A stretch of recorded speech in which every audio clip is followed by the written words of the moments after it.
Selamat datang di channel Saham Cuan. Pada video hari ini, kita akan membedah secara lengkap PT Dharma Henwa Tbk dengan kode saham DEWA, sebuah emiten kontraktor pertambangan yang kini sedang ramai diperbincangkan. Setelah harga sahamnya melonjak luar biasa lebih dari 400% dalam setahun terakhir. Analisa ini menggunakan data pasar dan laporan keuangan yang resmi hingga 10 Oktober 2025. Dan atas permintaan dari @shantika8400. Kita akan melihat saham ini dari 3 sisi utama, fundamental, teknikal, dan bandarologi.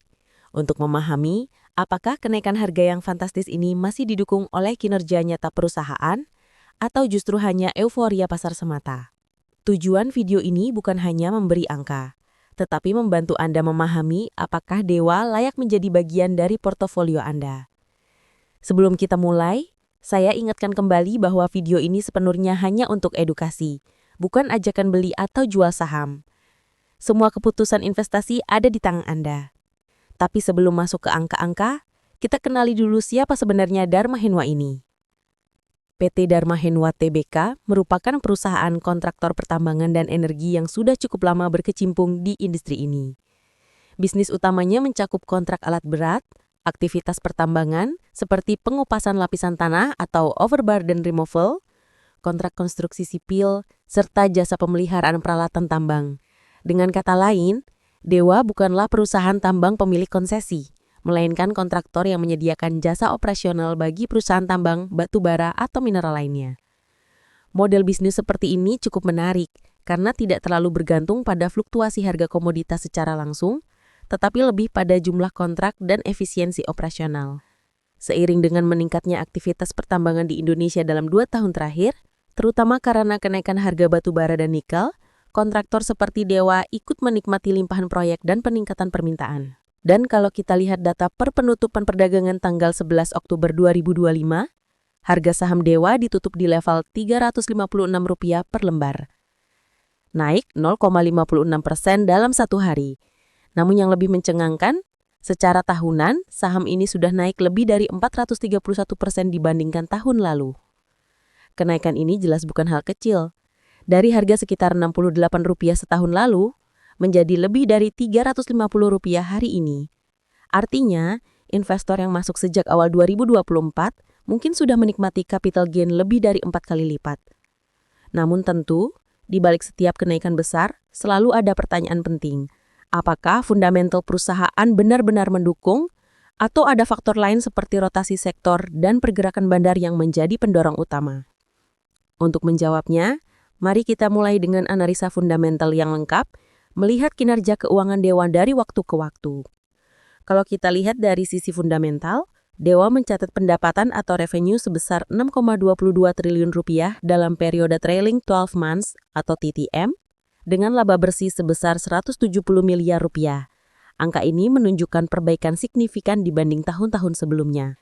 Sebagai gambaran, pada tahun 2024, laba bersih DEWA hanya Rp16 miliar, dan pada 2023 sekitar Rp35 miliar.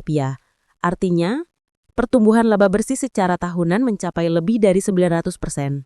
Lonjakan yang sangat besar untuk ukuran perusahaan kontraktor tambang. Pertumbuhan ini terlihat juga pada margin laba.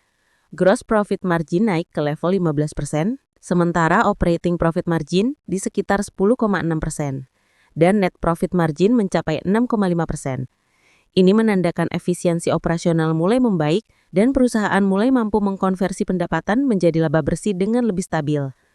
Kalau kita perhatikan peningkatan kinerja ini banyak didorong oleh faktor efisiensi alat, pengelolaan biaya bahan bakar, serta perbaikan utilisasi alat berat yang lebih optimal. Selain itu, beberapa anak usaha yang dulu tidak terlalu produktif, seperti PT Sabina Mahardika dan PT Rocky Investment Group, kini mulai memberikan kontribusi nyata terhadap kinerja grup. DEWA sendiri memiliki jaringan anak perusahaan yang cukup banyak. Mayoritas bergerak di bidang pendukung pertambangan, jasa teknik, dan perdagangan alat berat. Struktur kepemilikannya juga terdiversifikasi, dengan kepemilikan publik mencapai 48,51%, sementara sisanya dipegang oleh beberapa perusahaan besar seperti PT Andasti Tongkas Pratama, PT Antareja Mahada Makmur, Gold Wave Capital Limited, dan PT Madani Talatah Mursantara. Menariknya, tidak ada satupun pihak yang memegang mayoritas mutlak, sehingga secara struktur kepemilikan, Dewa tergolong terbuka dan liquid di pasar. Kalau kita tarik ke belakang 5 tahun terakhir, pendapatan Dewa mengalami tren naik turun yang cukup stabil. Pada 2021, pendapatan sekitar 4,6 triliun rupiah, naik ke 6 triliun di 2022, sempat turun sedikit di 2023 menjadi 7,3 triliun dan kini bertahan di 6,22 triliun rupiah pada 2025. Namun yang menarik, meskipun pendapatan tidak tumbuh agresif, laba bersihnya meningkat tajam, menunjukkan perbaikan efisiensi dan kualitas kontrak yang lebih menguntungkan. Kalau kita perhatikan, peningkatan kinerja ini banyak didorong oleh faktor efisiensi alat, pengelolaan biaya bahan bakar, serta perbaikan utilisasi alat berat yang lebih optimal. Selain itu, beberapa anak usaha yang dulu tidak terlalu produktif, seperti PT Sabina Mahardika dan PT Rocky Investment Group, kini mulai memberikan kontribusi nyata terhadap kinerja grup. Dewa sendiri memiliki jaringan anak perusahaan yang cukup banyak. Mayoritas bergerak di bidang pendukung pertambangan, jasa teknik, dan perdagangan alat berat. Sekarang mari kita lihat beberapa rasio keuangan penting. Pertama, dari sisi likuiditas, Dewa mencatat current ratio 1,02, artinya aset lancar hampir setara dengan kewajiban jangka pendek. Ini bukan angka yang tinggi namun cukup aman untuk perusahaan di sektor kontraktor tambang yang umumnya memiliki siklus pembayaran panjang. Quick ratio-nya 0,87, yang berarti sebagian aset lancarnya berupa persediaan, hal yang wajar karena banyak stok suku cadang dan peralatan yang dimiliki untuk mendukung proyek tambang. Dari sisi leverage, debt to equity ratio berada di 0,48 dan long-term debt to equity 0,32. Artinya, tingkat utang relatif moderat dan perusahaan tidak terlalu bergantung pada pembiayaan eksternal untuk ekspansi. Jika kita lihat total aset sebesar 10,04 triliun rupiah dan total liabilities 5,15 triliun rupiah, maka posisi ekuitas sebesar 4,89 triliun rupiah menunjukkan struktur keuangan yang cukup sehat. Namun, tantangan utama justru terlihat dari sisi arus kas. Meskipun arus kas operasional positif sebesar 1,15 triliun rupiah, namun arus kas investasi negatif mencapai minus 2,48 triliun rupiah, terutama karena belanja modal atau capital expenditure yang tinggi mencapai 2,54 triliun rupiah. Akibatnya, free cash flow atau arus kas bebas menjadi negatif sekitar minus 1,39 triliun rupiah. Ini artinya Dewa sedang berada di fase ekspansi besar-besaran. Mungkin untuk menambah alat berat, memperluas kapasitas operasional, atau memperbarui peralatan tambang lama. Secara jangka panjang ini bisa positif, namun dalam jangka pendek perlu diawasi karena tekanan arus kas bisa mempengaruhi fleksibilitas keuangan. Dari sisi efisiensi manajemen, Dewa mencatat return on asset sebesar 1,69% dan return on equity 3,48%. Masih tergolong rendah dibanding rata-rata industri kontraktor tambang yang biasanya di atas 8%. Tapi peningkatan ini tetap signifikan dibanding tahun-tahun sebelumnya. Return on capital employed sebesar 60,43% juga menunjukkan perusahaan sudah mulai lebih produktif dalam memanfaatkan modal kerja dan asetnya. Sementara dari sisi operasional, days sales outstanding sekitar 97 hari, days inventory 32 hari, days payable outstanding 65 hari, menunjukkan siklus kas sekitar 64 hari yang relatif efisien untuk bisnis berbasis proyek. Sekarang mari kita lihat valuasi saham Dewa. Dengan harga saham di Rp356 dan EPS TTM sebesar Rp4,18, maka price to earning ratio TTM berada di sekitar 85 kali. Angka ini jelas tinggi dibanding rata-rata PER IHSG yang hanya 8 kali. Tapi kalau kita gunakan EPS tahunan yang sudah dianualize sebesar Rp8,26, maka forward PER menjadi 27 kali, yang berarti pasar memperkirakan laba Dewa akan terus meningkat. Dari sisi price to book value, dengan nilai buku per saham Rp120, maka PBV-nya sebesar 2,96 kali. Ini menandakan saham Dewa sudah dihargai hampir 3 kali dari nilai bukunya. Namun masih bisa dianggap wajar jika pertumbuhan laba berlanjut. Earnings yield hanya 1,17%. Artinya secara langsung, saham ini belum terlalu menarik dari sisi dividen atau imbal hasil laba. Namun karena Dewa tidak membagikan dividen beberapa tahun terakhir, investor jelas mengejar potensi capital gain jangka menengah. EV to EBITDA berada di 15,44 kali. Relatif tinggi, namun sejalan dengan perusahaan yang sedang ekspansi. sementara EV to EBIT di level 36 kali yang menunjukkan valuasi premium. Biasanya hanya bisa dibenarkan bila perusahaan menunjukkan pertumbuhan kinerja yang konsisten. Kita juga tidak bisa melepaskan konteks makro. Newa bergerak di sektor yang saat ini sedang mendapat momentum, yaitu jasa kontraktor pertambangan. Dengan naiknya harga nikel dan stabilnya batu bara di level tinggi, permintaan kontraktor tambang tetap kuat di 2025. Selain itu, pemerintah Indonesia masih mendorong hilirisasi mineral yang berpotensi membuka banyak proyek baru di sektor pertambangan nikel dan bauksit. Ini bisa menjadi peluang besar bagi Dewa untuk mendapatkan kontrak baru. Namun tantangan juga ada, seperti kenaikan biaya operasional, harga bahan bakar, serta ketergantungan terhadap beberapa klien besar. Ketika salah satu kontrak utama selesai atau tertunda, dampaknya bisa signifikan terhadap pendapatan kuartalan. Kesimpulan sementara fundamental. Jadi, secara keseluruhan, fundamental Dewa menunjukkan perbaikan yang nyata, baik dari sisi pendapatan, laba bersih maupun efisiensi operasional. Namun, valuasinya saat ini sudah cukup mahal jika dibandingkan dengan rata-rata sektor. Kinerja yang membaik dan potensi sektor tambang memang menjadi katalis positif. Tapi investor tetap perlu memperhatikan tekanan arus kas bebas yang negatif dan rasio profitabilitas yang masih tergolong rendah. Dengan kata lain, Dewa saat ini bisa dikategorikan sebagai saham pertumbuhan atau growth stock yang menarik bagi investor yang siap menanggung volatilitas tinggi, namun belum ideal untuk investor yang mencari dividen stabil. Analisa teknikal.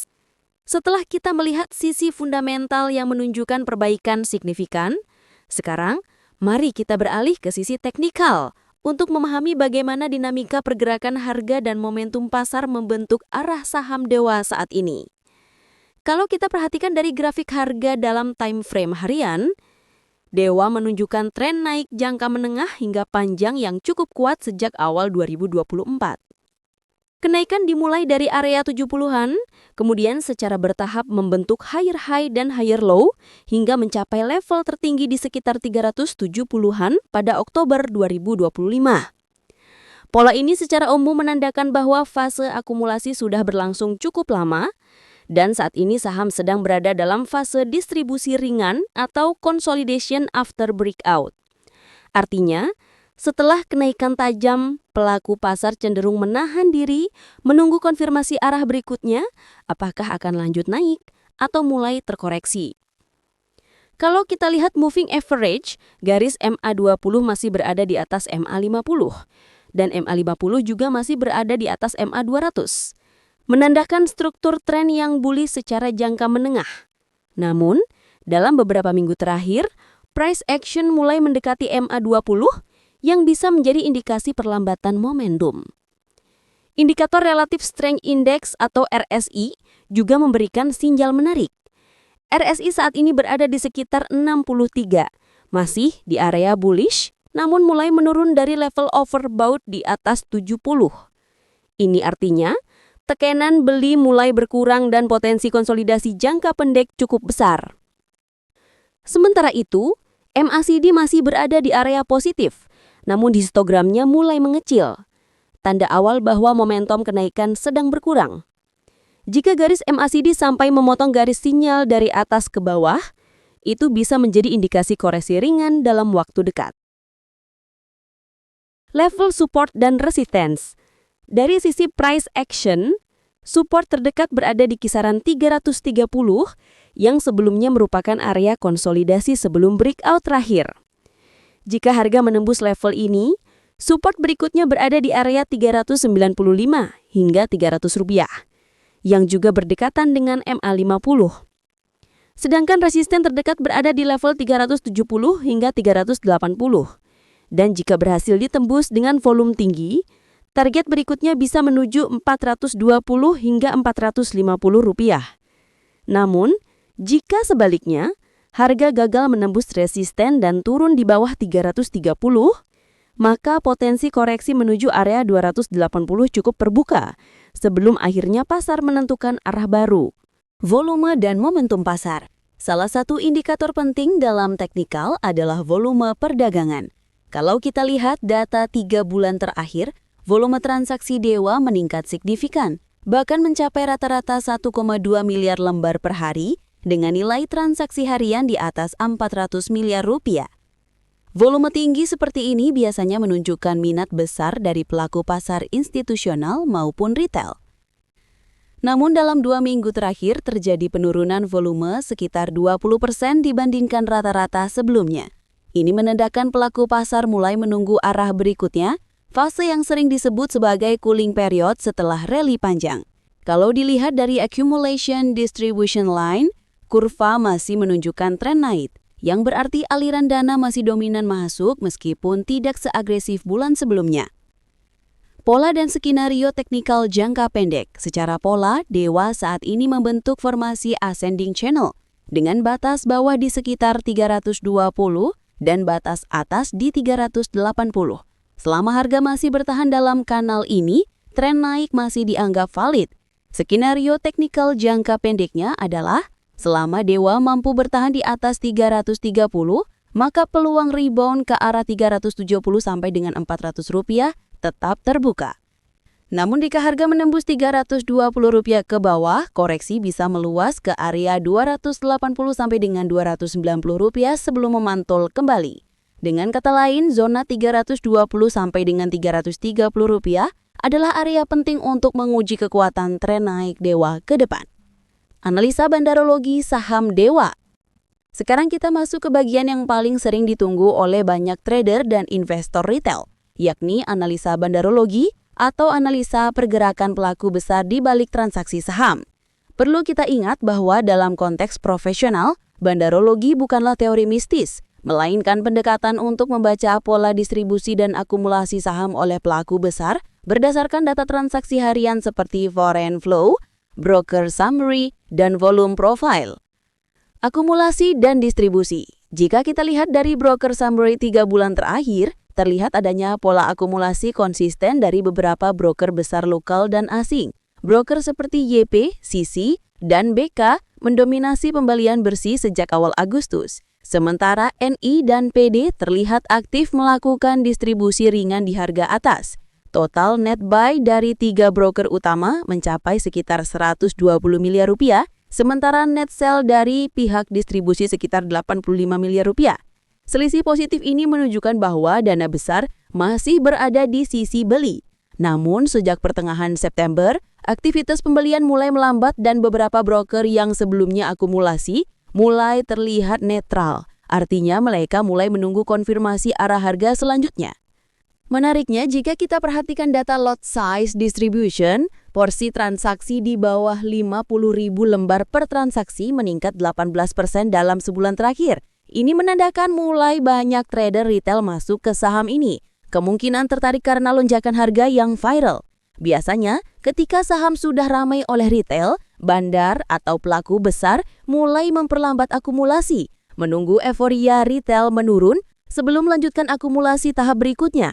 Jadi berdasarkan data ini bisa kita simpulkan bahwa Dewa saat ini masih dalam fase distribusi ringan setelah fase akumulasi panjang sejak awal 2024. Belum ada tanda bahwa bandar keluar sepenuhnya, namun mereka tampaknya sedang melakukan profit taking bertahap sambil menjaga harga agar tetap stabil di kisaran 330 sampai dengan 360. Volume profile dan area kendali bandar. Dari sisi volume profile, terdapat area konsentrasi transaksi tertinggi di kisaran 310 sampai dengan 340 rupiah. Area ini disebut juga sebagai zona kendali bandar karena di area inilah dana besar paling banyak masuk dan keluar. Jika harga turun ke bawah 310 dengan volume besar, itu bisa menjadi indikasi distribusi lanjut. Namun jika harga justru bertahan di atas 330 dengan volume meningkat, berarti bandar masih mempertahankan posisi beli mereka. Sementara area di atas 370 belum menunjukkan aktivitas akumulasi besar, lebih cenderung transaksi retail yang mengejar momentum. Jadi jika harga kembali menembus 370 dengan volume tinggi, itu bisa menjadi tanda bandar mulai melanjutkan fase akumulasi berikutnya. Kesimpulan bandarologi, secara keseluruhan, analisa bandarologi menunjukkan bahwa bandar belum keluar dari saham Dewa, namun sedang berada dalam fase menunggu, mungkin menguji minat pasar retail dan kestabilan harga di level saat ini. Selama harga masih berada dalam zona kendali 310 sampai dengan 360 rupiah, skenario reakumulasi tetap berbuka dengan potensi melanjutkan tren naik jangka menengah. Kesimpulan akhir dan rangkuman strategi. Jadi, mari kita simpulkan seluruh pembahasan kita hari ini. Dari sisi fundamental, Dewa menunjukkan kinerja yang membaik signifikan dengan pertumbuhan laba lebih dari 900%, peningkatan efisiensi, dan posisi keuangan yang cukup sehat. Namun, valuasinya kini sudah relatif tinggi, menunjukkan ekspektasi pasar yang besar terhadap pertumbuhan ke depan. Dari sisi teknikal, tren jangka menengah masih bullish, selama harga mampu bertahan di atas 320 sampai dengan 330 rupiah. Namun, sinyal momentum mulai melemah, menandakan potensi konsolidasi dalam jangka pendek sebelum arah baru terbentuk. Sementara dari sisi bandarologi, terlihat bahwa dana besar masih berada di saham ini, namun sedang melakukan distribusi ringan sambil menunggu fase akumulasi selanjutnya. Rekomendasi strategi umum, bagi investor jangka menengah, Dewa bisa dipertimbangkan sebagai saham pertumbuhan dengan risiko menengah tinggi. Kuncinya adalah disiplin dalam memantau level teknikal utama di Rp320 sebagai area pertahanan. Bagi trader jangka pendek, momentum bisa dimanfaatkan saat harga mendekati support Rp330 dengan volume meningkat. Namun perlu take profit bertahap di kisaran Rp370 sampai dengan Rp400. Sementara bagi pemula, Dewa bisa menjadi contoh menarik untuk belajar bagaimana perbaikan fundamental, tren teknikal, dan perilaku bandar bisa membentuk siklus pergerakan saham yang utuh. Demikian ulasan lengkap saham PT Dharma Henwa Tbk, Dewa. Dilihat dari sisi fundamental, teknikal, dan bandarologi. Kita belajar bahwa dalam dunia pasar modal, kenaikan harga bukan hanya soal angka, tetapi hasil dari perpaduan antara kinerja bisnis, psikologi pasar, dan strategi pelaku besar. Semoga analisa ini bisa membantu Anda, khususnya para investor dan trader pemula, untuk memahami cara membaca saham secara menyeluruh, bukan hanya dari grafik, melainkan juga dari cerita di balik angkanya. Terus tingkatkan pengetahuan, tetap rasional dalam mengambil keputusan investasi, dan ingat, di pasar modal yang terpenting bukan siapa yang paling cepat masuk, tapi siapa yang paling disiplin bertahan. Terima kasih sudah menyimak, sampai jumpa di analisa berikutnya.